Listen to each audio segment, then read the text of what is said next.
Hola, buenas noches a todos. Esta es una emisión más de Es probable que hoy muera, con una visitante milagrosa que nos acompaña hoy. Ella es Susana Ceballos, pero aquí Susana le decimos a la gente que se presente. ¿Quién es Susana Ceballos? Bueno, ¿quién soy yo? Hola, nos volvemos a saludar. Les vamos a presentar a Susana Ceballos. Susana Ceballos, bueno, mi nombre es Susana Ceballos, eh, tengo 29 años, estudié psicología, estudié psicología en la Universidad de San Buenaventura, en la ciudad de Medellín, me especialicé en valoración del daño de salud mental, también me especialicé en bioneuroemoción. Digamos que hoy en día soy una psicóloga interesada en generar cultura emocional, que es conocernos mejor para relacionarnos mejor, y diseñé una herramienta que se llama Primeros Auxilios Emocionales, que es una herramienta para poder gestionarnos mejor emocionalmente. Durante los últimos, no sé, mis primeros 6 años los ejercí en los juzgados de familia de Río Negro, Antioquia, en el sistema penal de adolescentes, y digamos que durante los últimos años me he dedicado a generar cultura emocional. Y gracias a un libro que llegó a mi vida, que se llama Un Curso de Milagros, que lo estudio y lo practico hace más o menos unos 5 o 6 años, y bueno, digamos que también es la razón de ser de lo que en este momento me mueve, me motiva y dirige mi vida de alguna manera, ¿no? Entonces, bueno, eso es como más o menos lo que yo hago, pero ya en términos como personales, a ver qué digo. No, soy una mujer que tiene como propósito estar bien, estar en paz. Digamos que me di cuenta que en la medida que le enseño a otros a recorrer un camino que yo ya he recorrido, yo me mantengo firme y clara en el camino que yo quiero recorrer. Y siento que mi propósito, bueno, no es que siento, mi propósito es el cielo, es decir, mi propósito es alcanzar un estado mental de paz tal que pueda yo guiar a otros a través de eso, y que otros se puedan sentir también tranquilos y confiados de que pueden estar bien, ¿no? Digamos que aquí puedo tener 29 años, pero creo que he vivido muy intensamente todas las experiencias que he tenido, y eso me ha permitido darme cuenta realmente de lo que quiero, y es estar tranquila, es estar en paz, tener una vida simple, sencilla. Y bueno, para eso necesitamos hacer un trabajo importante, que es entrenar nuestra mente, y creo que por eso me dediqué a enseñar todo lo que enseño, porque como es un curso de milagros, uno enseña lo que tiene que aprender, y a la medida que enseñes lo que tienes que aprender, en esa medida lo vas a aprender tú también. Entonces por eso me dedico a hacer todo eso. Dijiste que para poder enseñar habías tenido también que transitar por caminos tuyos, personales. Sí. ¿Qué pasó en tu vida entonces? Si se puede saber. Bueno, a ver, primero, a ver, ¿qué pasó en mi vida? Primero que empecé a estudiar psicología, y nunca supe por qué empecé a estudiar psicología. Para mí realmente estudiar psicología fue algo que en la medida que lo iba estudiando no entendía por qué lo estaba estudiando. Realmente fue duro, fue difícil, pero digamos que lo primero que pasó en mi vida fue que cuando me gradué y cumplí como con todo lo que tenía que cumplir dentro de lo que se esperaba de mí, y empecé a trabajar, empecé a tener todo lo que se suponía que tenía que tener, digamos que algo empezó a faltar dentro de todo eso que se supone que como parte de la sociedad tenemos, ¿cierto? Entonces yo ya tenía el estudio, las especializaciones, la casa, el trabajo, todo. Me faltaba el novio, me faltaba la pareja, ¿cierto? Y yo pensaba que había algo malo en mí. Y además de eso, digamos que empecé a no tener, digamos, estrategias para poder superar mi propio miedo en el lugar que yo estaba trabajando. Si bien yo estudié psicología, digamos que mi primer trabajo, que fue en los juzgados, fue trabajar con adolescentes infractores, y era trabajar de frente con ellos, era vigilar sus sanciones, era asistir a los jueces en las audiencias, era emitir conceptos. Y a mí el miedo me inmovilizó por mucho tiempo. Digamos que el primer año trabajando allá fue un año muy difícil, porque yo no sabía ni siquiera cómo trabajar esa situación, y no sabía cómo hablar en público, no sabía cómo hablar con los jueces, no sabía cómo hablar con los adolescentes, no sabía cómo manejar mi propio miedo. De hecho, a mí misma me daba miedo salir a la calle, coger bus sola, caminar. O sea, era una persona que tenía cierta fobia social y cierto miedo a exponerse en público. Y en la medida que se me fue exigiendo como moverme en este campo, me dije a mí misma, pues si realmente quiero salir adelante, tengo que moverme. Y tengo que hacer algo al respecto, porque había algo, y es que en ese proceso de trabajo personal me encontré con algo, y era que no me sentía muy bien conmigo misma. O sea, de afuera ustedes ven a una mujer, ¿cierto? Pero como uno se siente realmente es de otra manera. Digamos que durante los últimos 2 años es cuando yo de alguna manera me he permitido mostrarme como realmente soy, pero por mucho tiempo yo sentí un gran deseo de no vivir, un gran deseo de no existir, no le encontraba sentido a nada de lo que estaba haciendo, no sabía por qué estaba haciendo todo lo que estaba haciendo, sentía que no cumplía con las expectativas de las personas que me rodeaban, y lo único que a mí me salvaba y me rescataba eran los adolescentes que yo todos los días veía en los juzgados. O sea, yo me levantaba solamente por ellos. O sea, yo me levantaba solamente pensando en que ellos necesitaban de mí, que yo podía aportar a ellos, y el contacto con ellos, abrazarlos, conversar, escucharlos, es lo que a mí me salvó la vida. O sea, a mí los adolescentes me salvaron la vida, los adolescentes infractores. Cierto que uno diría cómo, pero lo hicieron porque me di cuenta que el contacto, que es algo que estamos como tan aislados unos de otros, o sea, somos como muy discretos, como hola, ¿cómo están? Nos damos la mano, y yo, los que me conocen saben que soy una persona que abraza, pero porque me di cuenta que el abrazo salva vidas. Entonces digamos que en ese sentido es como... es un abrebocas pues como del proceso que yo viví. Digamos que yo me formé en los juzgados, pero me formé es que me quité la piel con la que yo venía, con la que se me había proyectado, con la que me habían dicho que tenía que ser, y empecé a comprender como ese sinsentido de la vida, ese deseo de no vivir, como un mensaje, y era de empezar o permitirme acabar con una vida que no era la que yo quería llevar y empezar a construir la propia. Y obviamente para eso tuve que hacer un trabajo, ¿cierto? Que requiere responsabilidad, y fue todo lo que en este momento me dedico a enseñar, ¿cierto? Porque es lo que yo me di cuenta que realmente necesitamos. Entonces, eso es más o menos, pues, como un poquito. Vamos a saludar, que aquí hacemos una rondita de saludos, mi querida Susana. Ok. Te están saludando desde Argentina Marcela Bedetti, Diana Bedoya, Marta Lucía Ceballos, Antonia Franco, Berta Muñetón. Hola. Alba Castaño dice que qué alegría volver a vernos. Amparo Calle es una persona muy especial porque es mi mamá. Marta Villamizar, Juliana Walker, Luz Meri Betancourt, Berta nuevamente, Fabiola Grisales y Mónica Cárdenas nos dice que está muy mala la señal. No sé si las personas me siguen escribiendo por si... Bueno, por aquí cuéntame cómo está la señal para mirar si la organizamos, los que me están viendo a mí por Instagram. ¿Está bien la señal? O si no, para poner los datos. Esperamos a ver. Okay. Susana, estás diciendo, pasaste de un lugar en donde todos eran juicios. Sí. Porque están enjuiciando a muchachos. Vos tenés que hacer juicios, porque estás haciendo juicios de valor. Pero al mismo tiempo eso te hizo hacerte un juicio interior, sí, ¿cierto? Exactamente. Ahí aparece todo esto de lo que nos estás hablando, de tu bagaje como psicóloga y todo esto, como un curso de milagros también que aparece ahí.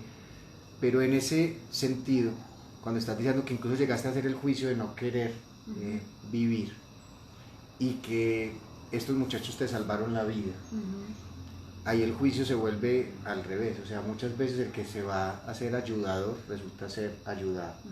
La gente de la cábala judía, dicen que cuando una persona está en depresión siempre la mandan a hacer servicio, porque es la única manera, o sea, recibiendo gas.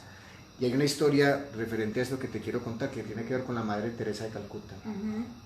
Un hombre muy rico pierde a su esposa y a sus 3 hijos en un accidente automovilístico. ¿Qué te dicen? ¿Qué se dice? En Instagram está bien la señal. Bueno, listo. Okay. Un hombre muy rico pierde a su esposa y sus 3 hijos en un accidente automovilístico. Así que se va hasta Calcuta porque le dicen que esta señora pues es santa. Y le dice... Y le empieza a decir, usted que tiene tanto contacto con Dios, ¿yo qué voy a hacer? Yo perdí toda ya la fe, mire todo el amor que tenía yo para ella y para mis hijos, y ya no tengo nadie a quien dárselo, esto no tiene sentido, yo me quiero quitar la vida. Y esta señora le daba, cuando te estaba escuchando me imaginé a esta madre hablando, le va diciendo, le dice una simple expresión, le dice, ¿y ahora qué vas a hacer con este amor que te sobra? El tipo, te está sobrando, amor, estás diciendo que lo tenías enfocado allí. Ellos ya no están ahí, pero están ahí. ¿Qué vas a hacer con el amor que te sobra? Pues este hombre dejó todo y se volvió el voluntario número 1, y toda su riqueza se convirtió ya en servicio. Más o menos escuchándote, veo yo que estos muchachos te hicieron encontrar un amor que te sobraba. Estos chicos de alguna manera me dieron la oportunidad de reconciliarme con mi propia adolescencia, porque realmente para mí, yo digo que soy una sobreviviente de la adolescencia. O sea, la adolescencia para mí parece una de las etapas más difíciles, o por lo menos en mi caso fue muy difícil, Aquí donde me ven pues siempre me sentí un pato feo, fue difícil el ambiente en el colegio, es difícil creer que no tenía que encajar y al mismo tiempo cumplir con las expectativas no solamente de tu familia sino también de la sociedad y de lo que supuestamente estudiaste y estás estudiando, cosas como por ejemplo es que usted es psicólogo, usted debe saber, ¿cierto? Y digamos que en la universidad me empecé a conectar con esa parte de mí misma que la gente rechaza mucho y es lo que llamamos la vulnerabilidad, ¿no? Creemos que ser vulnerables es ser débiles y siento que en la vulnerabilidad es donde reside todo el oro en la medida que te permite darte cuenta de que tú no eres el único que andas con el corazón en la mano. Todos caminamos con el corazón en la mano, pero al mismo tiempo todos estamos esperando a buscar o conseguir la aprobación de otro que también está haciendo lo mismo que tú y no te das cuenta de que lo único que requiere es simplemente decirte, mira, yo también estoy igual. Y eso crea una conexión tan bonita, tener el coraje de ser honesto respecto a nuestra vulnerabilidad es fundamental para poder generar conexiones y compasión con nosotros mismos. Y yo creo que los adolescentes infractores con los que trabajé, porque trabajé con chicos que cometieron delitos como homicidio, hurto, secuestro, extorsión, delitos que a juicio de la sociedad son macabros, son perversos, son malos y solemos decir cosas como no, estos adolescentes de hoy en día están perdidos. Y yo siento que los adolescentes son un síntoma de la sociedad y son un síntoma de la familia y es responsabilidad de todos hacernos cargo de lo que vemos y percibimos, porque creo que el odio, el conflicto y la guerra que vemos afuera es algo que aprendí como consecuencia también de mi práctica espiritual, es una proyección del contenido de nuestra mente. Entonces siempre que vemos odio o vemos un ataque, vemos nuestro deseo de atacar o nuestro miedo a ser atacados y que de alguna forma lo hacemos porque nosotros creemos que atacamos gritando, cuestionando, insultando, pero también nos atacamos a nosotros mismos, juzgándonos, criticándonos, atacándonos, no permitiéndonos ser vulnerables, callando nuestra voz, apagando nuestra esencia, tratando de encajar en situaciones que no nos merecen. De hecho, yo, por ejemplo, entré a la universidad, me formé con un grupo de amigos que fueron fundamentales para mi crecimiento, pero que de alguna manera, a la medida que fui haciendo ese proceso de sanación y de desprendimiento y de quitarme esa cáscara, esa máscara que tenía, ellos ya fueron también cumpliendo como un ciclo y ocupando otro lugar en mi vida para abrirme a otros, porque obviamente nos enfrentamos a un miedo muy grande y es perder como lo que nosotros creemos que es lo que necesitamos y no nos damos cuenta que muchas veces estamos rodeados de personas que realmente no favorecen a nuestro crecimiento en el sentido de que si tú no estás siendo honesto respecto a quién eres tú y lo que piensas, es muy posiblemente que las personas que están a tu alrededor tampoco. Entonces yo creo que si realmente queremos rodearnos de personas honestas o generar a nuestro alrededor una vida honesta, necesitamos empezar a hacerlo con nosotros mismos y especialmente respecto a los estados emocionales que tenemos. Yo me dedico a generar cultura emocional y diseñé la herramienta Primeros Auxilios Emocionales porque digamos que las emociones son el talón de Aquiles de los seres humanos. Las emociones es lo que hace que nosotros de alguna manera no avancemos, nos bloqueemos, no escuchemos esa voz interior, ese maestro interior, esa voz sana que todo el tiempo nos está diciendo que es lo que necesitamos. Las emociones es lo que da cuerda del cuerpo y es lo que nos hace sentir humanos y no son malas, simplemente hay que conocerlas para poderlas entrenar, para poderles dar dirección. Digamos que a la medida que vamos desconociendo nuestras emociones y no las valoramos, le damos el lugar que se merecen, en esa medida de alguna manera nos volvemos primates, nos volvemos predecibles, nos volvemos controlables para la sociedad y para las demás personas. Y yo siento que lo que nos diferencia exactamente de los animales es precisamente que podemos elegir qué hacer con lo que sentimos. Y cuando yo me di cuenta de eso dije, Dios, si yo realmente quiero mantenerme firme en este entrenamiento emocional que me cuesta tanto, pues digamos que la única manera es enseñándolo, pero defendiendo y permitiéndoles que ustedes tengan un espacio de expresión en el que valoren lo que sienten, porque está bien estar triste, está bien estar mal. Lo que no está bien es ocultarlo, esconderlo, porque eso es lo que hace que permanezca, ¿no? Entonces digamos que por mucho tiempo sí, por mucho tiempo no quise vivir, por mucho tiempo no quise existir, por mucho tiempo me encerré en mi casa con deseos de estar muerta, ¿cierto? Pero me di cuenta que quería acabar era con la vida que estaba construyendo, que no era la mía, y diseñé esta herramienta precisamente para rescatarme. Cuando dices esta herramienta, ¿cuál? La de Primeros Auxilios Emocionales.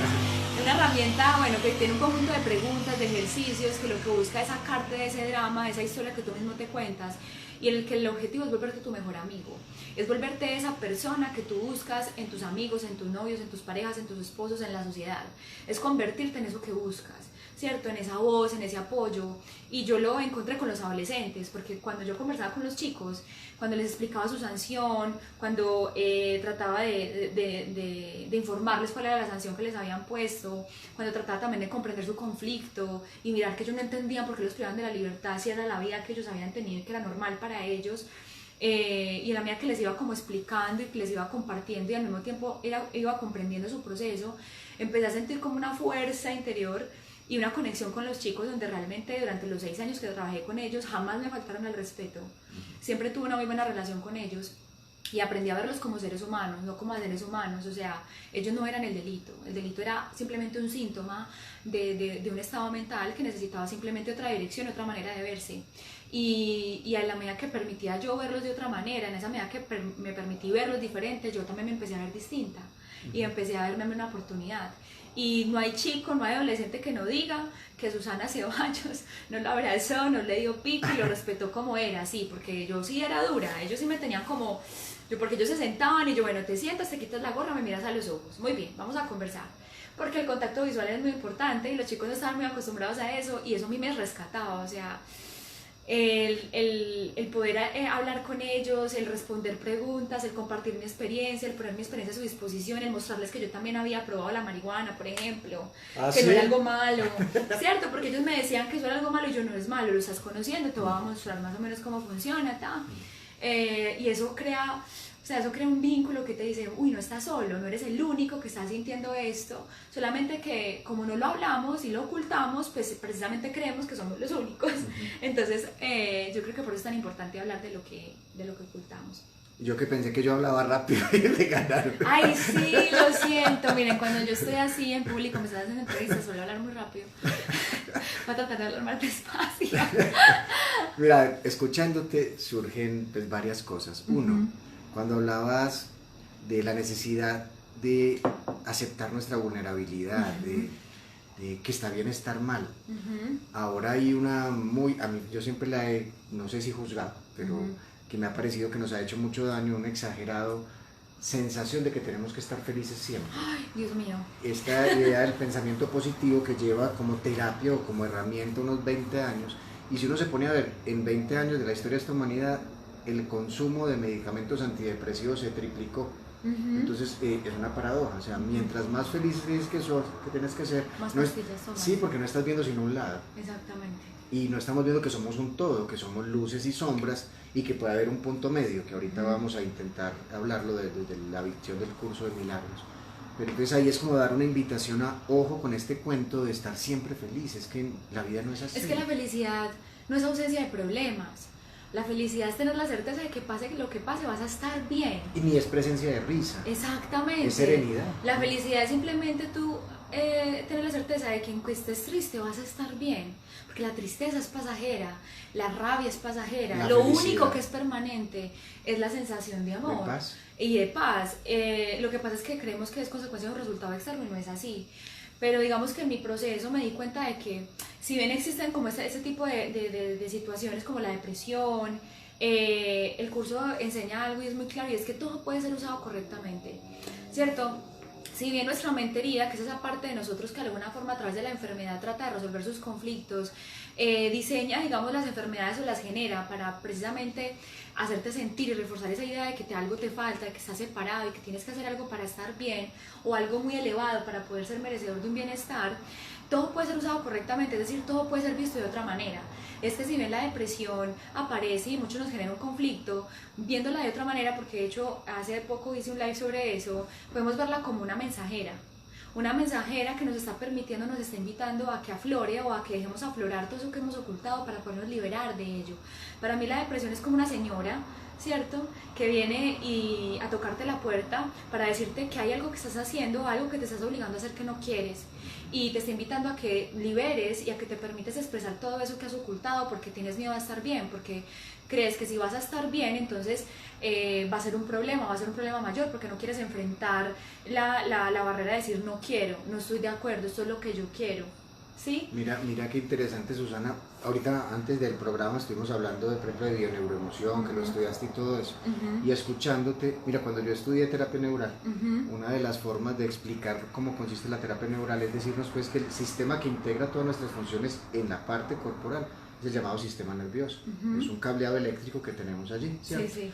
Que maneja las funciones del cuerpo físico, las funciones mentales y las funciones emocionales. Okay.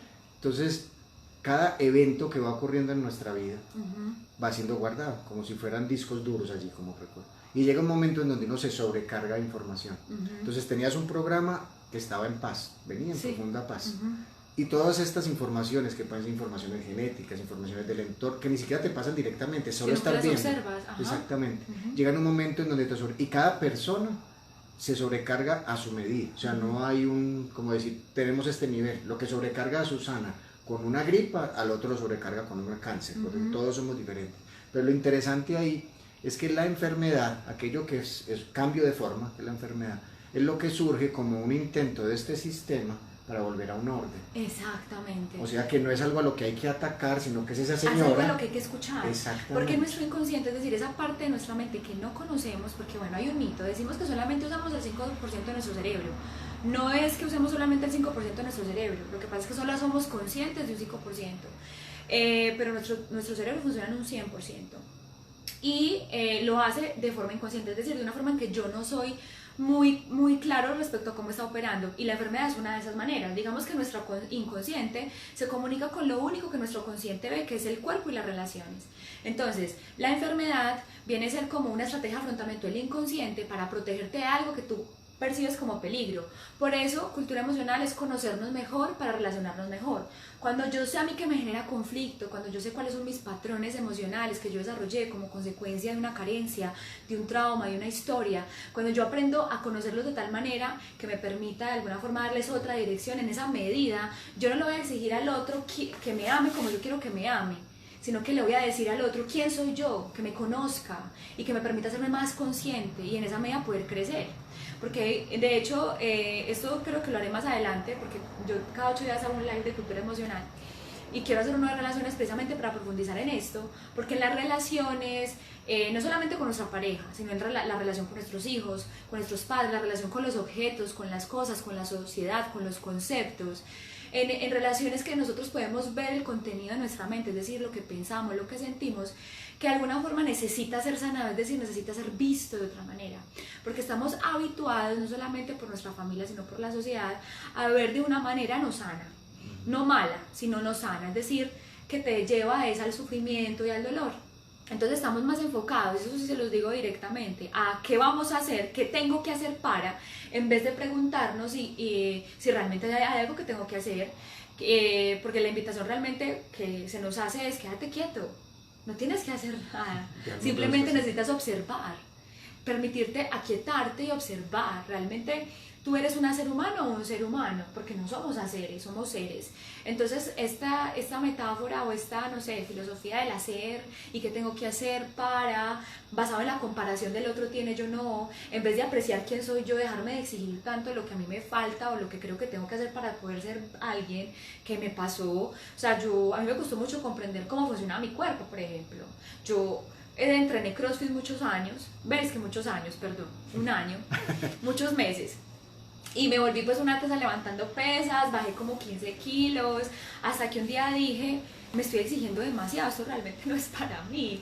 Y me di cuenta que yo misma me castigaba cuando me exigía, ¿cierto? Entonces empecé a tratar de tener otro diálogo conmigo, porque claro, tenía como ese trauma, entre comillas, de mi infancia, que cada vez que se me exigía, tenía que recibir algo a cambio. Entonces, claro, cuando yo me di cuenta que yo me exigía a mi cuerpo y que yo tenía que ser de una manera específica, porque vemos en las redes sociales que para poder ser sano y para poder ser parte de una sociedad entonces hay que hacer ejercicio, hay que comer de determinada manera, dije, no, ¿cómo como yo? ¿Cómo me siento bien yo? ¿Qué me hace bien a mí?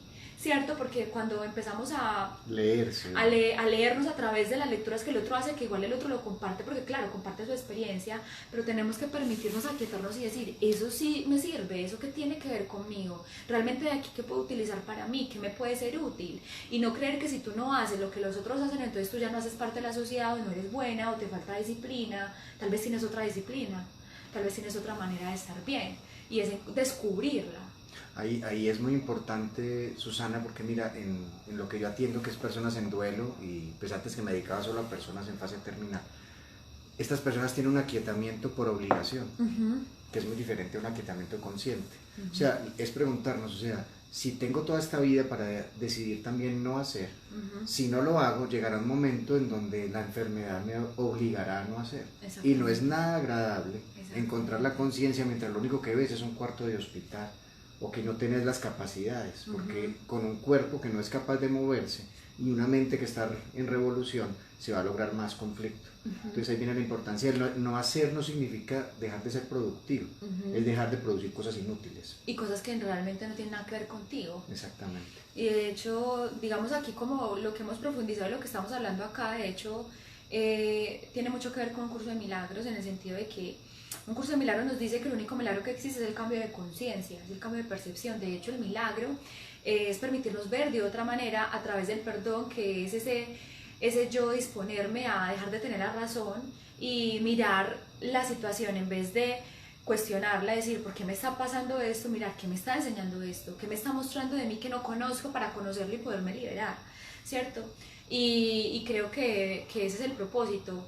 Yo creo que aquí todos buscamos, o a través de la espiritualidad hemos buscado una herramienta de crecimiento, y a veces fallamos en decir que yo no soy espiritual, o tú eres menos espiritual que yo, o hay personas más espirituales que...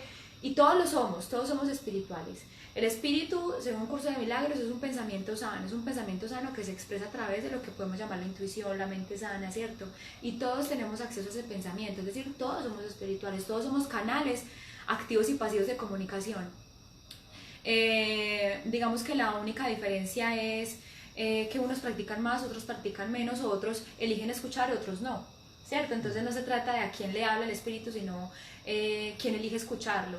Y creo que para poder hacer eso, que es como lo he vivido yo en mi experiencia con el curso, tenemos que entrenar nuestra mente, porque nuestra mente está habituada a pensar de forma negativa, está habituada a pensar bajo la luz y el juicio de nuestra mente herida.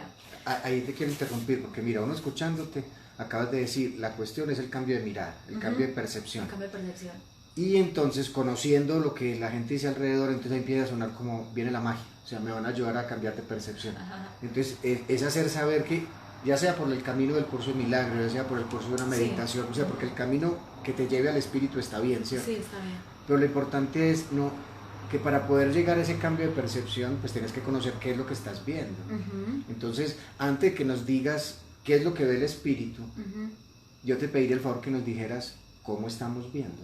¿Cómo es la mirada sin espíritu? ¿Cuál es la mirada desde el ego? O sea, ¿qué es lo que tenemos que intentar, lo que podemos decidir cambiar?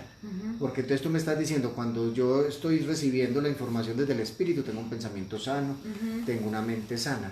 Pero miremos algo, no para considerar que estamos enfermos, sino que estamos programados. Hay un programa llamado conflicto allá adentro, ¿cierto? ¿En qué consiste ese programa? El de la mente herida, como yo lo llamo. Digamos que un curso de milagro nos habla del ego. El sistema de pensamiento del ego es, digamos, un sistema de pensamiento basado en una idea de que estoy separado, ¿ok? Estoy separado de Dios, estoy separado del amor, estoy separado del bienestar, de la paz, como lo queramos llamar. Pero ese estado o ese sistema de pensamiento es un estado mental. Es un estado mental bajo el cual se nos ha criado, bajo el cual se nos ha educado y bajo el cual nos relacionamos, que es el sistema de la culpa, el miedo, el castigo, el ataque, el odio, el resentimiento, ¿cierto? El juicio. Y digamos que es el sistema bajo el cual se nos ha creado, porque bueno, la culpa es el mecanismo de crianza y modelamiento del comportamiento, ¿cierto? No solamente dentro de nuestra familia, sino en la iglesia. Digamos que está dentro de nuestro inconsciente colectivo. Y político. En todos está reflejado ese sistema. Y digamos que nuestra función a la hora de hacernos conscientes desde él no es juzgarlo, sino mirar cómo funciona, que no es malo, simplemente es algo que nos hemos habituado a escuchar más. Digamos que nosotros vamos a verlo de la siguiente manera. El espíritu es un pensamiento y el ego también es un pensamiento, que los dos están en nuestra mente. Digamos que vamos a dar de cuenta que la conciencia, con ese conciencia, que es como la fuente, es una gran fuente, ¿no? Y esa fuente se comunica con nosotros a través de un canal que se llama la mente y llega a otra vasija que se llama conciencia con C, ¿ok? Y esa mente, esa conciencia se comunica a través de nosotros, a través de la mente, a través del pensamiento que se llama Espíritu Santo. Pero resulta que ese canal está interrumpido, es decir, hay como una especie de interferencia, que es ese pensamiento llamado ego. Y es un pensamiento, es una idea basada en la idea de separación, que lo que pasa no es que yo me desconecté de Dios, no, lo que pasa es que hay una interferencia, hay un pensamiento que está interfiriendo en esa comunicación constante, y esa interferencia se expresa mucho a través de las emociones, o a través de la creencia de que hay un cuerpo que me mantiene separado, me mantiene alejado de los demás. Entonces digamos que nuestra función o o por decirse así, es conocer esa interferencia muy bien para empezar a mirar cómo puedo yo abrirle paso a escuchar ese otro pensamiento. Porque cuando pongo el ejemplo de que la conciencia como fuente siempre se está comunicando con nosotros a través de un canal llamado mente y todo el tiempo nos está viendo sus pensamientos sanos, todo el tiempo nos está diciendo... Pero está allá afuera. No, está dentro de nosotros, ¿no? Okay. Es como... Sí. Le pongo la metáfora así para que me entiendan, pero todo esto es en nuestra propia mente, eso es en nuestro propio... Sí. No en nuestro cuerpo, pero sí en nuestra mente. Entonces... digamos que todo el tiempo se está comunicando con nosotros, lo que llamamos la intuición. Todo el tiempo nos estás diciendo, lo puedes hacer, eres capaz, lo puedes ver de otra manera, tranquila, espera, calma, siempre nos está hablando, pero nosotros no escuchamos, porque creemos, ¿ok?, que eso que se nos está diciendo como no coincide con lo que se espera de nosotros, entonces no es. Esa es la interferencia, ese es el ego. O esa es la idea basada en la separación, que te hace creer que tú estás separado de esa fuente y que tienes que hacer muchas cosas aquí en el mundo y en la tierra para poder acceder a esa fuente, ¿cierto? Entonces creemos que tenemos que ser los mejores médicos, los mejores profesionales, los mejores hijos, los mejores esposos, pero el espíritu es como un pensamiento que está ahí quietico detrás, esperando a que tú te quedes quieto para que él pueda entrar, para que él pueda llegar o para que tú lo puedas escuchar, y casi siempre lo escuchamos, por eso nos cuesta tanto estar solos o estar quietos. Pero digamos que es así como funciona. Entonces no se trata de atacar esa idea, no se trata de atacar ese pensamiento, se trata de conocerlo muy bien. ¿Cuándo aparece ese pensamiento de dolor? ¿Cuándo aparece ese pensamiento de conflicto? ¿Cuándo aparece ese pensamiento de ataque? ¿Cuándo aparece ese pensamiento de juicio y de culpa? ¿En qué momento se activa? ¿De qué manera se expresa? Para que tú puedas predecirlo, porque el ego es predecible. El ego es predecible. Tiene un libreto. Claro, es predecible. Por eso, cuando nosotros no nos conocemos, ¿okay?, somos predecibles para los demás, porque el ego es el que se encarga de dirigir eso. Entonces, yo siempre utilizo la metáfora de la película de Intensamente, de Inside Out, no sé si la han visto, la de las emociones. Hagan de cuenta que el ego es un muñequito que está en nuestra cabeza dirigiendo todo lo que hacemos, pero ese muñequito es un muñequito que tiene culpa, miedo, ira, rabia, juicio, y todo lo ve a través de ese lente. Y el espíritu es otro muñequito que está atrás, esperando a que le quitemos el control, para que él pueda decirte, hey, espera, lo podemos hacer de otra manera, tranquilo. Yo he hecho un ejercicio espiritual impresionante y te lo voy a confesar. Para no identificarme con el ego le puse un nombre. Ajá. Entonces el nombre no puede ser con alguien que yo me identifique, sino, entonces a mí me habla la señorita Laura, la peruana esta, la que pasa el amante. Entonces cuando estoy pensando con odio, con rabia, ay, Laurita, ¿qué estás diciendo? Yo también le tengo nombre. ¿Cómo ella? El pato. El pato. El pato. Ah, se metió ahí. Es un pato es que un se pato, metió. es un pato. Y yo sé cuando está herido, yo sé cuando tiene rabia, yo sé cuando quiere juzgar, cuando quiere atacar. Digamos que ese pensamiento se refuerza a través de historias y crea identidades y personajes, ¿cierto? Y nuestra función, cuando hablamos de no identificarnos con el ego, es no identificarnos con un pensamiento de dolor, es decir, no... El que tú te sientas ansioso no quiere decir que seas ansioso, simplemente estás ansioso. Y es una experiencia que se está expresando bajo la luz del espíritu, bajo la luz de ese pensamiento sano, para tú poder tener la oportunidad de verlo de otra manera y poder crecer.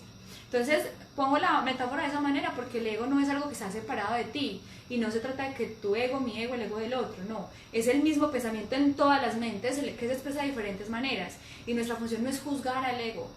Nuestra función es observarlo y no juzgarlo. Y saber que es un personaje astuto. Es un personaje astuto. Porque si tú eres consciente del 5% del cerebro, el ego es consciente del 100%. Exactamente. Entonces está metido en tus recuerdos más profundos, en tus miedos más profundos y juega con ellos. Por eso es que de pronto hacemos resistencia. Volviendo a hacer como una conexión, me parece lindo lo que está pasando. Tú ya sabes, pues hago terapia neural junto con lo otro que hago. Cuando a mí me enseñaron terapia neural me la enseñó el maestro Julio César Payán, que es un ser con unas búsquedas internas muy grandes, pero es una terapia, una teoría que viene desde Alemania muy pragmáticos, en donde todo era cuerpo, ¿cierto? Pero mira, es muy basada en la física. Ellos dicen entonces que cuando empieza a ocurrir toda esta sobrecarga de información, ocurre un fenómeno llamado turbulencia, igual que la turbulencia en los aviones, entonces se produce ruido en los órganos. Exactamente. Cuando yo venía de estudiar con el doctor, ocurrió turbulencia en el avión y el piloto dijo, está ocurriendo un momento de turbulencia. Es un movimiento desagradable, Ajá. pero no altera el plan de viaje. Mira, Ok. fue como si hubiera sido una epifanía, ¿cierto? Como Ajá. esto es, o sea, Exactamente. las emociones y todo esto te Hacen parte mueven. del sistema de pensamiento del ego y son la forma que el ego, ese muñequito que todos teníamos, por eso es conocernos mejor, es conocer cómo funciona el ego en nosotros. Entonces, te Para poderlo tranquilizas predecir. y no altera el plan de viaje. Exactamente. El ego utiliza todo eso para hacerte creer que estás mal. Pero obviamente también parte de la pregunta, ¿estás dispuesto a conocerlo y estás dispuesto a renunciar a él y abandonarlo? Abandonarlo es no creer todo lo que te dice. Por eso yo utilizo mucho este tipo de mensajes como escribe lo que piensas, pero no creas todo lo que te estás diciendo. Y por favor, permítete por lo menos ponerle un signo de interrogación a todo lo que te dices que te hace daño. No soy suficiente, no soy suficiente, no valgo nada, no valgo nada. Nunca voy a lograr lo que me propongo, nunca vas a lograr lo que te propones. Empezar a dudar de nuestros pensamientos heridos y tóxicos, que simplemente están ahí para que tú puedas conocerlos y empezar a hacer como esto, ¿no? Empezar a hacer un barrido. Esa es nuestra función. Entonces digamos que todo lo que yo he hecho o hago en este momento está basado precisamente en este mensaje, que obviamente más allá del hecho de yo tenerlo claro racionalmente, lo he vivido experiencialmente, o sea, lo he experimentado y lo sigo experimentando porque digamos que soy una persona alerta a mi sistema de pensamiento, he aprendido a ser alerta, a estar alerta a mi sistema de pensamiento, es estar alerta y conocer esa parte herida, conocerla tan bien que tú puedas incluso como manejarla cuando se activa, porque el ego siempre va a estar ahí, él siempre va a estar ahí. Te Digamos tengo que, dos preguntas, pero antes vamos a hacer una rondita porque la gente veo que está escribiendo. bueno, vamos a mirar si nos han hecho Nelsa algunas desde preguntas. Argentina te saluda. Qué muy Hola. interesante programa. Marta Luz, Sonia Martínez. Sonia nos dice es como hacer un alto en el camino y autoevaluarnos y encontrar respuestas. Agustina Calcia, que siempre está en Argentina, te saluda, nos saluda. Ángela María Gaviria, hola Ángela. Jorge Molina dice que le encanta el programa. Gracias Jorge, este programa está maravilloso, me gusta escuchar a Susana y su enfoque de ver y vivir la vida, nos dice Olguita Puerta, que te conoce. Ángela María Zapata, María Catalina Hola. Mojica, bendecida noche. Ay, gracias por estar aquí. Lina Celis, que está espectacular, que somos la mezcla perfecta, dice Lina. Hablando de mezcla, Susana y yo haremos una conferencia, si ella me deja hablar el miércoles, el miércoles 29 de agosto, acá en Medellín. Se llama La muerte y sus milagros. Quedas avisada. Para que se meta, si quien quiera estar ahí, y posiblemente la haremos en Bogotá. ¿Cuándo fue que dijimos ahorita? ¿En octubre? El 20 de septiembre, el 20 de octubre. El 20 de octubre. En Bogotá, muy posiblemente estamos el 20 de octubre, vamos a estar entonces el 29 de agosto en Medellín, hablando sobre la muerte y sus milagros, mirando la muerte a la luz de un curso de milagros. Exactamente. Es que es mirarla de otra manera, permitirnos adentrarnos a otra forma de vivirla. Te pregunto con lo que estabas diciendo sobre el ego, que siempre está hablando así. El ego también te puede engañar hablándote bonito. Claro. ¿Cómo es ese engaño?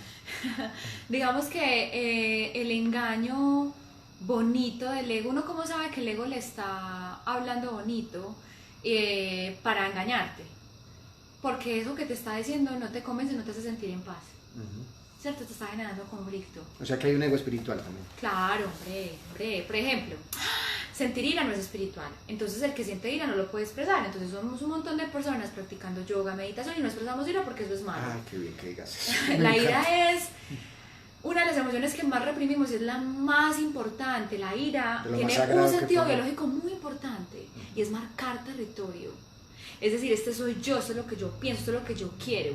Pero como sentir ira no es espiritual, y entonces eres malo porque sentiste ira, eres malo porque sentiste rabia, eres malo porque juzgaste. Y ojo, el no juicio, el que en Curso de Milagros nos habla, es no juzgar el sistema de pensamiento del ego, es decir, no juzgar las emociones que el ego utiliza para joderte, ¿cierto? Entonces si sientes ira, siente la ira, no pasa nada, siéntela. Una vez estaba en una reunión con unos taitas, ¿cierto? Ajá. Y hay un taita que es un sintonizador de emociones, es una cosa impresionante. Entonces estamos reunidos en círculo y él entró y se quedó mirándonos y dice, no me dañe la mesita, dice, no sé lo que digo, ¿Y usted qué dice el taita? dice el taita, uno de ustedes tiene una putería, tiene una ira y no la quiere soltar. Les doy la oportunidad de que lo digan. Entonces, ¿quién va a decir en un grupo en donde que está esta, entre comillas, espiritualidad? Entonces empieza a pasar este hombre uno por uno mirándonos a los ojos. El primero dice, yo ya me pregunté a mí mismo, ¿esta ira es mía? Y yo ya me respondí, no. O sea, ahí estás hablando, el espíritu dijo, no. Exactamente. Entonces estoy captando, entonces empezó uno por uno, mirándonos a los ojos. Esta ira es tuya. Y lo pone a uno a dudar, porque es que no tiene sus guardados. Claro, hombre. Entonces uno sí empezó, hasta que el que por decir era así saltó y empezó a gritar, le hizo sacar, o sea, fue un impulsor de esa ira. Ajá. Pero en qué medio no nos damos cuenta, uno cree que está guardando y que nadie se va a dar cuenta, y como el universo se conecta a través de emociones, exactamente, a otro le va a llegar. claro. Y si el otro no la sabe transmutar, Y estás viendo la tuya, aunque el maestro te decía, esta ira es mía, no, está en ti, sí, pero es una proyección, es decir, una expresión de la propia que tal vez él ya sanó, pero que de alguna forma sale, porque es como si nosotros todos somos canales. Y la ira necesita salir en algún momento de alguna manera. Y la tristeza. Y la tristeza, y el asco. Entonces, ¿cómo reconozco que me está hablando el ego y cómo reconozco que me está hablando el espíritu? Porque cuando el ego te habla te genera conflicto. Conflicto de cualquier tipo. Conflicto de, no sé, duda, incertidumbre. Cuando el espíritu te habla, cuando ese pensamiento sano te habla, es claro, es contundente y te da paz.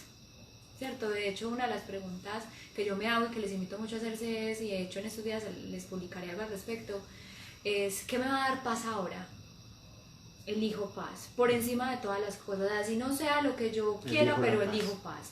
¿Cierto? Digamos que elegirla es lo que te va a permitir verla, porque muchas veces lo que a ti te da paz no le da paz a nadie, pero a ti sí. Entonces... y eso no puede sonar soberbio. No. Puede sonar, estoy hablando de... A juicio del ego sí. Al ego del ego sí, ay no, pero no estás pensando en los demás, es que estás pensando solamente en ti, porque el ego te dice que ser egoísta es pensar en ti, pero un curso de milagros te dice que ser egoísta es pensar más en los demás que en ti mismo, porque si los demás son una proyección de alguna manera de tus estados mentales, ¿de quién te tienes que hacer cargo? Del tuyo. Entonces, no se trata de que tengo que pensar más en los demás para que me quieran, no, porque es que del único amor del que carecemos es del propio. En estos días fue a consulta una mujer muy bella, interna y externamente.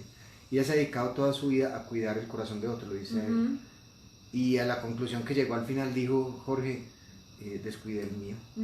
Me dediqué tanto a cuidar el de los demás que se vació. Uno no puede dar de sí todo el tiempo, porque llega un momento en donde tiene que resguardarse, tiene que hacer silencio. Y eso le pasa a mucha gente muy bondadosa, yo lo llamo la maldad de los bondadosos. Es que el ego quiere ser bueno. Sí, el ego siempre quiere ser bueno y los buenos siempre sufren. Los buenos sufrimos.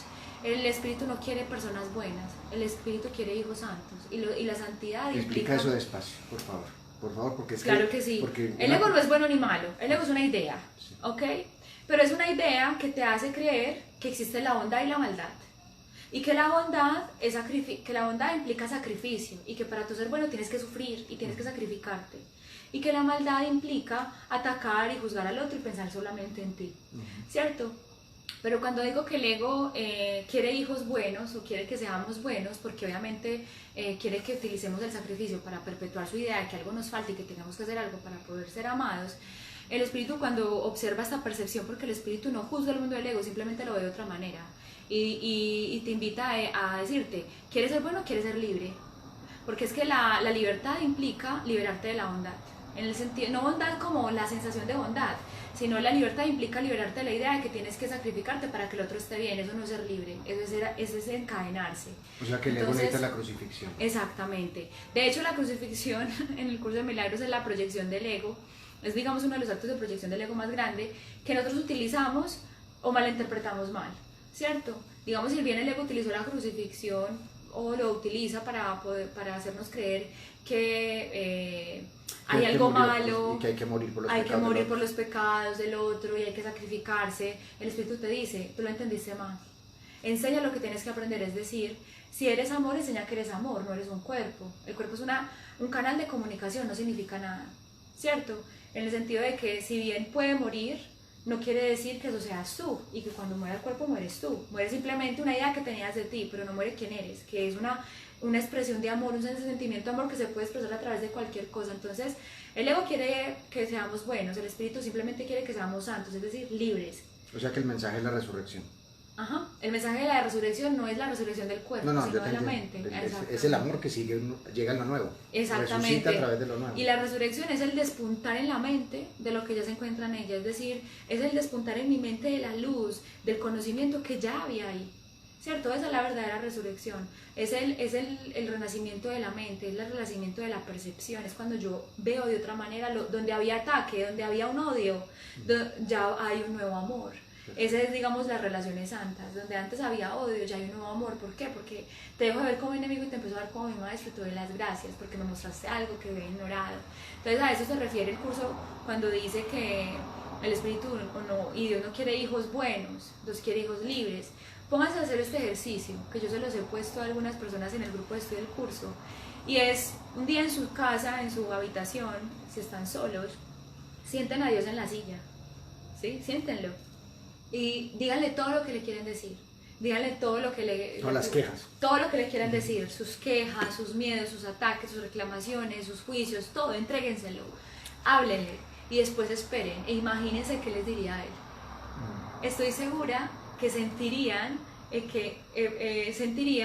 que es como yo lo viví, porque cuando yo hice el ejercicio lloré mucho. Porque me di cuenta que realmente no me estaba pidiendo absolutamente nada de lo que yo estaba haciendo. Él simplemente estaba esperando que yo me rindiera. Era como, ¿realmente ustedes creen que Dios nos está pidiendo que hagamos todo lo que hacemos para poder ser amados? Entonces, ¿por qué hacemos tanta boda? Porque el ego nos hace creer que lo necesitamos. Porque está el Dios ego o la idea de que Dios está separado de mí, y ellos es lo que siempre buscamos la aprobación divina, pero la buscamos a través de la pareja, de los amigos, de la sociedad. Yo quiero que alguien me ame porque creo que a mí me hace falta el amor, pero un curso de milagros te dice, no tienes que buscar el amor, lo que tienes que hacer es descorrer los velos, es decir, las creencias que te hacen creer que el amor está fuera de ti. Lo que tienes que hacer es descorrer los velos que te alejan del amor. Lo que nos aleja del amor es la creencia que tenemos del amor. Entonces, según esto, te voy a hacer una pregunta, puede sonar tonta. Entonces, según esto, uno, si realmente ama a alguien, o se ama a sí mismo a través de alguien. Es que según un curso de milagros no hay alguien, siempre estás tú a través del otro. Y según Susana. Digamos que el alguien a quien amamos es una oportunidad maravillosa para reconciliarnos con nosotros mismos y poder darnos ese amor que tanto buscamos, pero con esa conciencia. Porque una cosa es yo amar a ese alguien y darle ese amor a ese alguien pensando que es alguien diferente a mí, y otra cosa es amar a ese alguien permitiéndome reconciliarme conmigo mismo y darme cuenta de que yo puedo ser merecedora de ese amor también. Por ejemplo, con las mascotas. Siempre a veces lo hago, y es cuando tengan una mascota, por un momento hagan de cuenta que son ustedes y trátenla como ustedes quisieran que la trataran a usted. Siempre que se relacionen con alguien, denle a esa persona, porque me preguntan mucho, y es que mi familia está mal, mi amigo está mal, mi esposo está mal. Hay una pregunta clave: ¿qué es lo más amoroso que puedes hacer por él?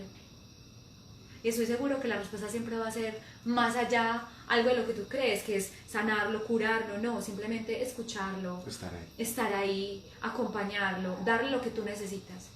Vamos a hacer una rondita, ¿listo?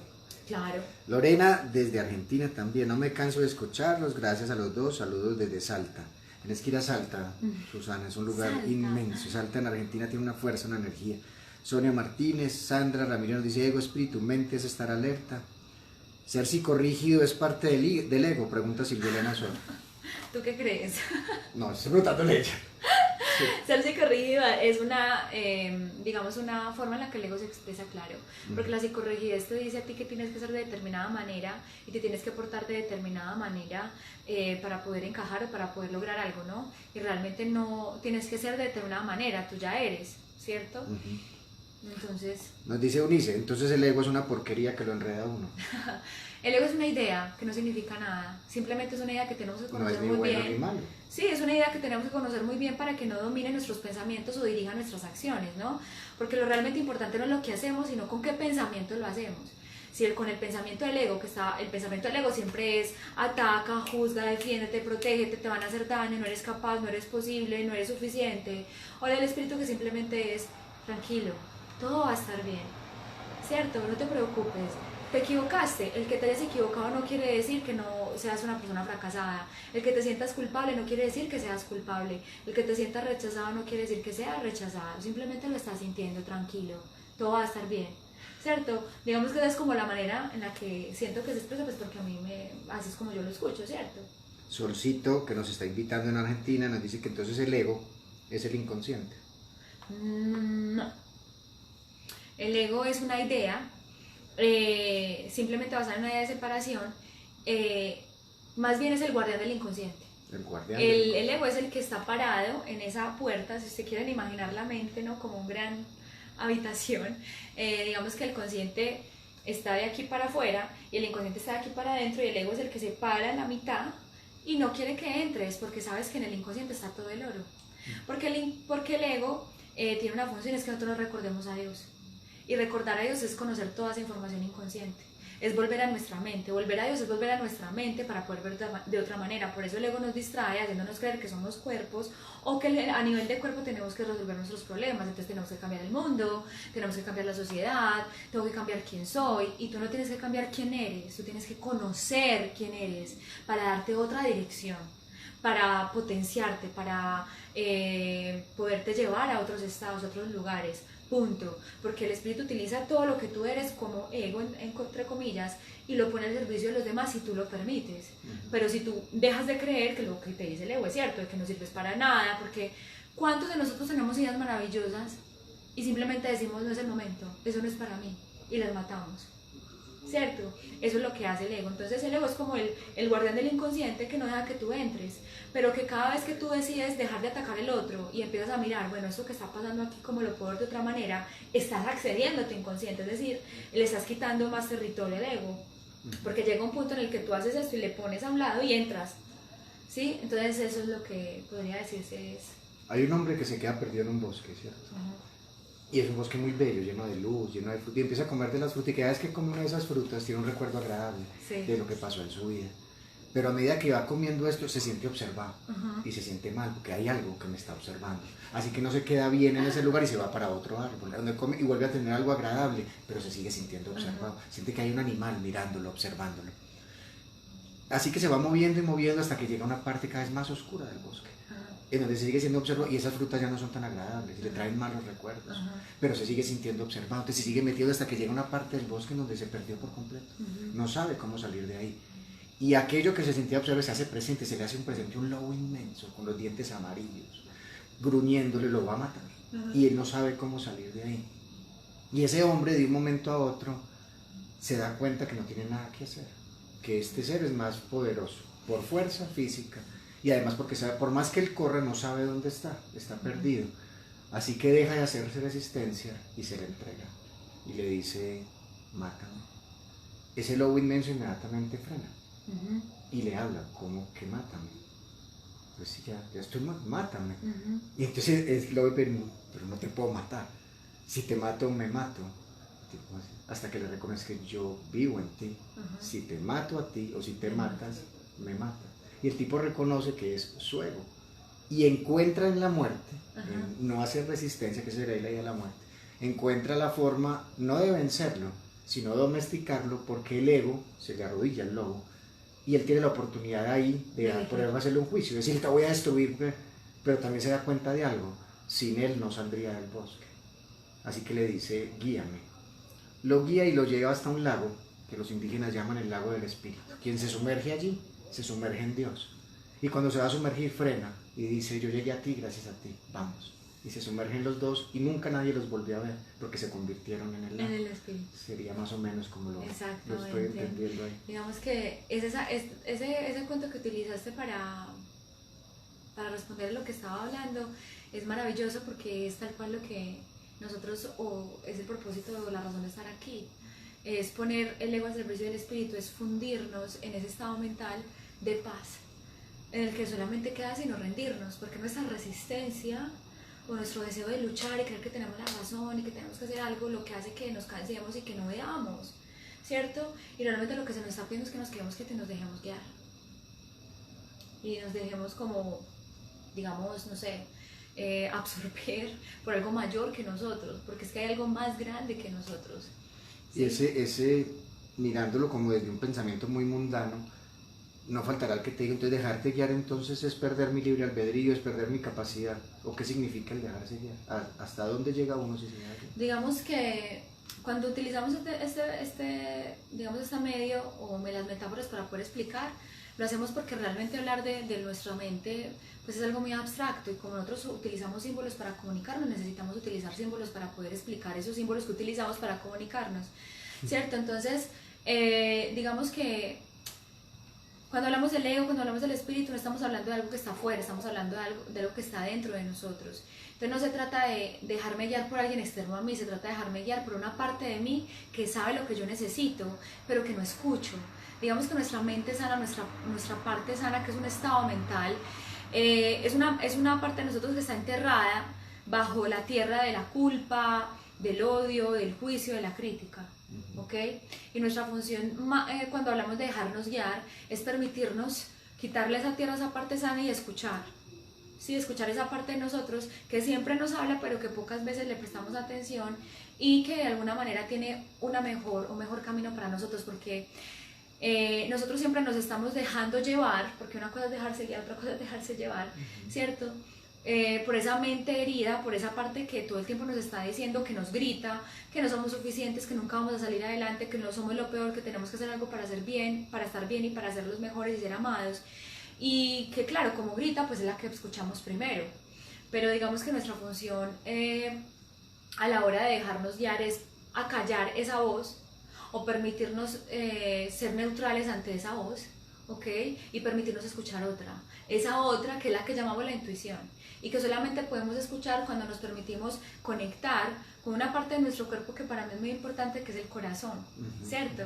Porque los latidos del corazón, podría decirse así, expresan o comunican los latidos del corazón de la conciencia mayor.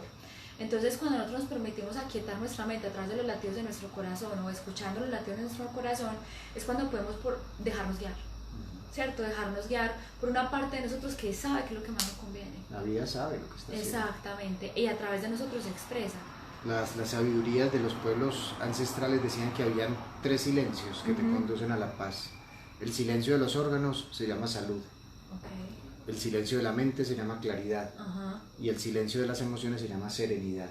Y la unión de serenidad, claridad y salud, que no necesariamente quiere decir no morir, pero la unión de los 3 significan que Dios habla a través de ti, o la divinidad, como le dicen ellos. Entonces eso es como lo que estoy sintiendo que nos invitas, que busquemos. No es un no hacer para no producir, sino que es un hacer mucho adentro, escucharse mucho adentro, frenar. Porque tenemos que frenar, estamos demasiado rápido. Es permitirnos ser el observador de este personaje o de esta persona que somos en este momento, de esta historia que vivimos, sin identificarnos con ella. Es como permitirnos conocer todo eso que pensábamos, que sentimos, que nos habita, y darle otra dirección. Es ok, estoy sintiendo rabia, muy bien. ¿Qué es lo que me está diciendo en este momento? ¿A qué me está invitando esta sensación? ¿Qué puedo hacer? ¿Cómo puedo hacerlo de otra manera? Y cuando yo pregunto, es inmediatamente, y hago preguntas que me invitan al movimiento de la acción, porque cuando yo pregunto por qué me pasa esto, pero es que por qué estoy sintiendo ira, pero por qué me pasa esto a mí, estoy entregándome y rindiéndome al ego. Pero cuando yo empiezo a decirme, pero yo cómo puedo ver esto de otra manera, y esto que me está mostrando, cómo lo puedo hacer de otra manera, y simplemente me permito escuchar, es decir, aquietar y dejar de buscar todo el tiempo la respuesta, porque se los digo con todo el corazón, yo también lo he hecho. Y es que todo el tiempo estamos preguntando, ¿y cómo hago? ¿Y qué hago? ¿Y cómo hago? ¿Por qué no te permites quedarte quieto y preguntárselo a esa parte de tu mente que sabes decir? Imagínate a ti en el futuro sano. ¿Cómo te ves tú estando sano? ¿Cómo es esa parte de tu mente que está sana, que está bien, que está tranquila? Pregúntale a ella. Ella sabe. Es una parte tuya que sabe cómo estar bien, ¿cierto? Es un ejercicio chévere y de hecho lo utilizo mucho en consulta y también en mi libreta, y es imaginar o dibujar a nuestra mente sana, nuestra parte sana. Si yo ya estuviera sanada, si yo no tuviera ningún problema, ningún conflicto, ¿yo cómo soy? ¿Cómo me veo sano? ¿Sí? Pregúntale a esa parte sana, ¿ok? ¿Qué es lo que haría en esta situación? Hay un libro muy bello que se llama Las señales de la vida, sin un autor, al parecer es un comunitario que están sacando mucha información, y más o menos dice algo muy similar a lo tuyo. Dice que la vida te habla a través de señales. Tú le haces una pregunta con un acto, nunca con una pregunta hablada, sino con un acto. O sea, ¿me caso o no me caso? Pues me casé. Y la vida te devuelve con señales, y no tiene que empezar a leer las emociones para saber si esa fue la decisión. O sea, me siento acomodado o no, y de qué pasa, uno tiene que tomar otra decisión, que esa es otra pregunta. Entonces ya después de caso o no me caso es, ¿lo mato o no lo mato? Y ya viene la nueva señal que viene ahí. Pero es estar viendo eso. La pregunta es un acto, no es una pregunta racional, sino que es un acto. La vida te da una señal. El problema entonces son estas interferencias que no nos dejan oír las señales. Y con lo otro que estabas diciendo de cómo hacer ¿cómo hablaría mi espíritu, mi parte sana? Mira tan interesante, o me parece a mí interesante, Susana. Los pueblos originarios hablaban de un doble, que uno tenía un doble, un ser doble, que estaba ahí a la espera. Y ahora en la física hablan del doble energético. O el yo superior, o el yo cuántico. Ni siquiera se podría hablar de cuántica. Claro que es que ahora, si un físico cuántico nos oyera hablando de los grados de cuántico, nos mata, porque es que es muy diferente. Pero habla que referente al futuro, ¿el futuro qué es? Probabilidades, posibilidades. Hay miles de posibilidades. Hay un Jorge sano, hay un Jorge enfermo, hay un Jorge que mañana amanece y otro, o sea, hay un montón. Exactamente. Pero la idea es, o sea, hacia lo que me está pasando, dicen ellos, es atraigo al que sabe lo que pasó. Porque ahí está, ese Jorge de ese futuro no sabe que yo existo, pero yo sí lo intuyo. Entonces, ¿por qué sigo atrayendo desde mi ego al que le va a ir mal? Entonces, ¿por qué no le hago esa invitación de mí, el que sabe lo que hace esta situación? Exactamente, porque como nosotros estamos actuando basado en el miedo, y siempre le preguntábamos al miedo, y el miedo que quiere hacer nada, quiere evitar que pase lo que pasa en el futuro. Entonces, al evitar que pase lo que pasó en el pasado, entonces lo que hago es que se repita en el futuro. Claro. Entonces, aquí ya se me... ¿Qué te pasó? No, yo creo que se cumplió una hora. Entonces vamos a hacer otro. Sí, Susana está también transmitiendo en vivo para su Instagram. Entonces se le pasó, ella es muy tecnológica. Ay, bueno, ya pasó. Entonces la el ego parte quiere. Entonces nos estabas diciendo que el ego entonces coge la información del pasado y te la proyecta al futuro. De hecho, en el curso de Milagros hacen algo muy bonito, es algo que entendí, y dice, está pasado, presente y futuro. El pasado hace referencia al pecado. El pecado original es el pensamiento original de separación. Es el pensamiento original de estoy separado, ¿qué pasaría si estuviera separado de Dios? Estoy separado de los demás, ¿ok? Eduardo Galeano dice que Dios un día bajó y nos dio una frase. Yo no les dije del pecado original, les dije que fueran originales al pecar. Exactamente. Y se refiere al pensamiento. ¿Cierto? El pecado original quiere decir, es el pensamiento original de separación, y hace referencia al pasado. Es pecado pasado, hice algo malo, pensé algo malo. Culpa, presente. Me siento culpable por lo que pensé en el pasado. Entonces en el presente sentimos mucha culpa. Futuro es miedo. Sí, miedo a que se repita lo que pensé en el pasado. Entonces me siento culpable para que no se repita. Dando vueltas a un mareo. Exactamente. Entonces, digamos que el ego todo el tiempo te mantiene aquí, te mantiene en el pasado. Mira lo que hiciste, mira lo que hiciste, mira lo que te hicieron. ¿Para qué? Para evitar ser castigado o para castigar a otro. Entonces... O sea que tendría una buena intención si no lo ve de esa manera. Está evitando que seas castigado. Exactamente, entonces te seduce, te engaña, mira que te habla bonito y te dice, no, ojo, mucho cuidado, esa persona de pronto te quiere hacer daño.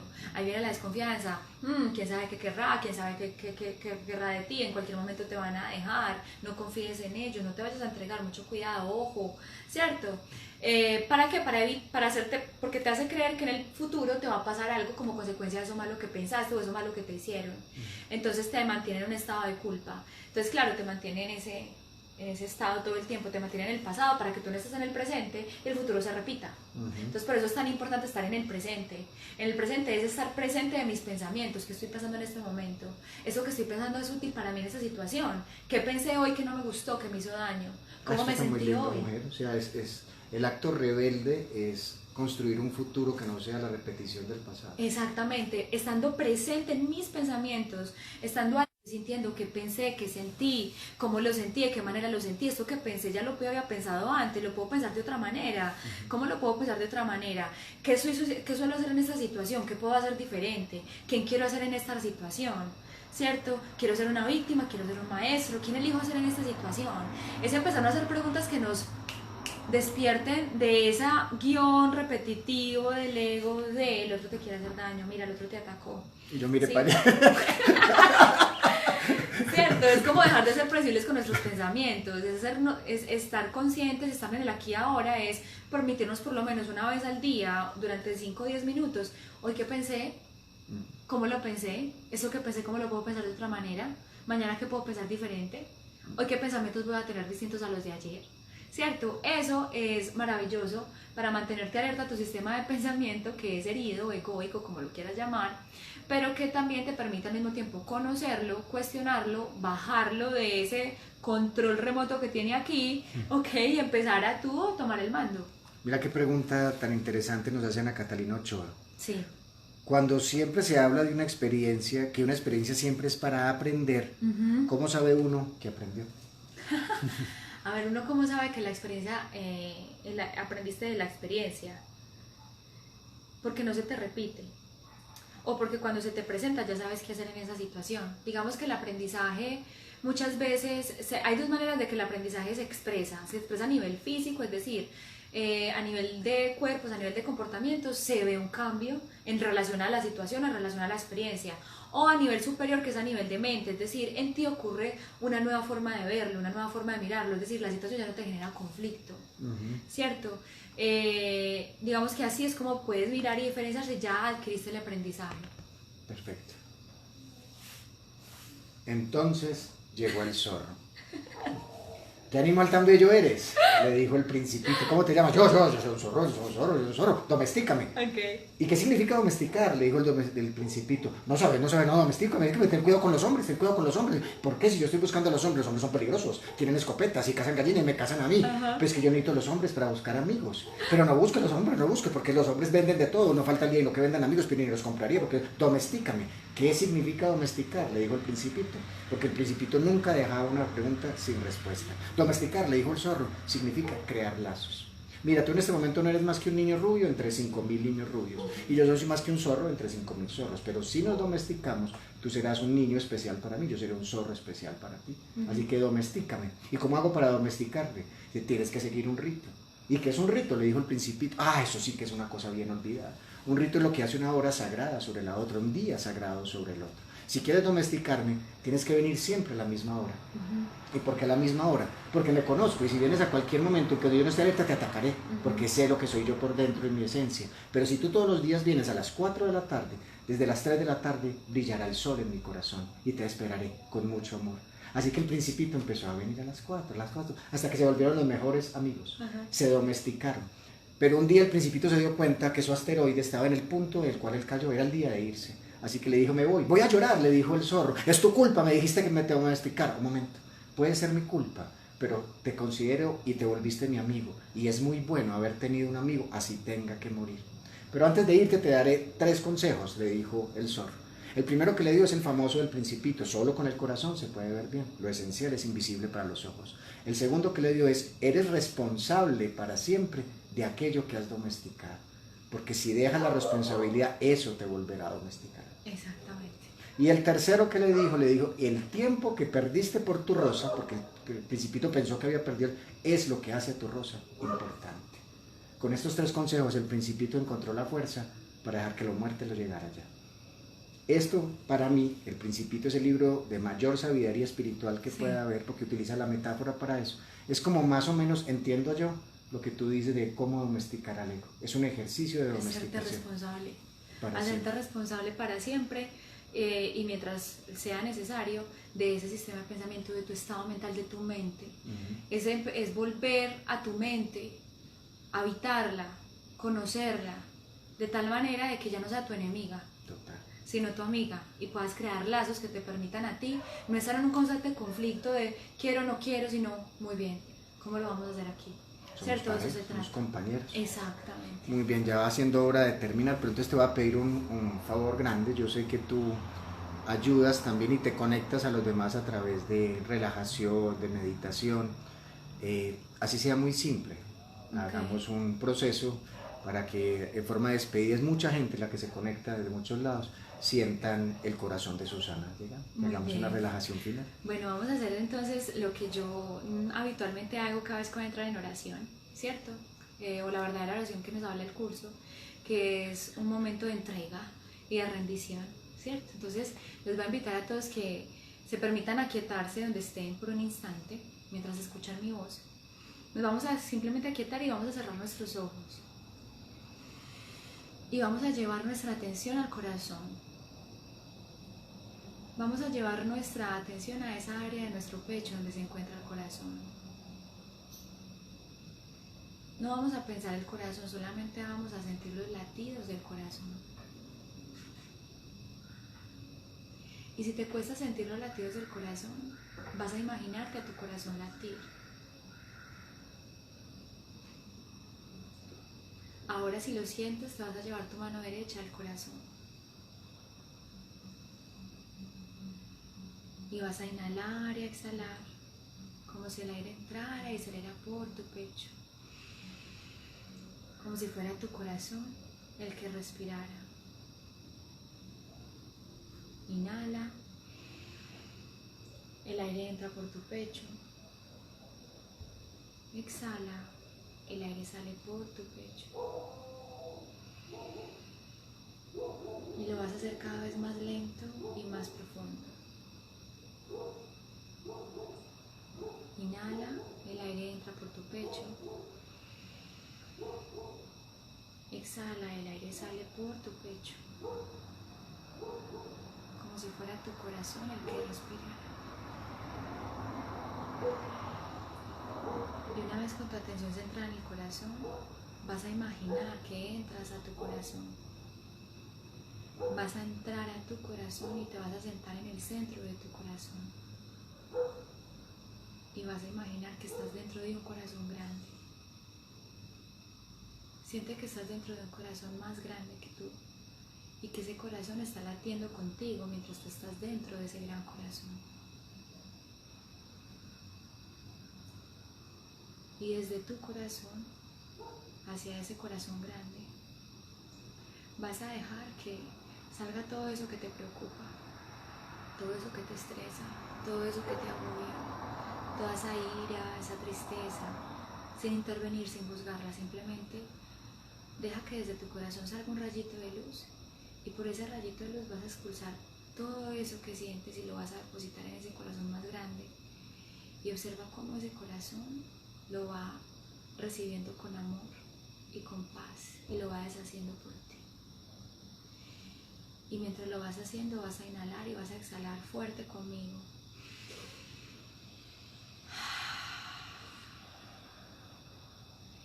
Una vez más. Y siente como cuando exhalas tu cuerpo se va sintiendo más liviano,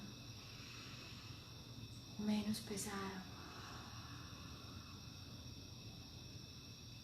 Y siente como ese corazón te acoge, te abraza. Y acuéstate dentro de ese gran corazón. Y vas a volver a llevar tu atención al corazón. Y cuando lo sientas a tu tiempo y a tu ritmo vas a volver.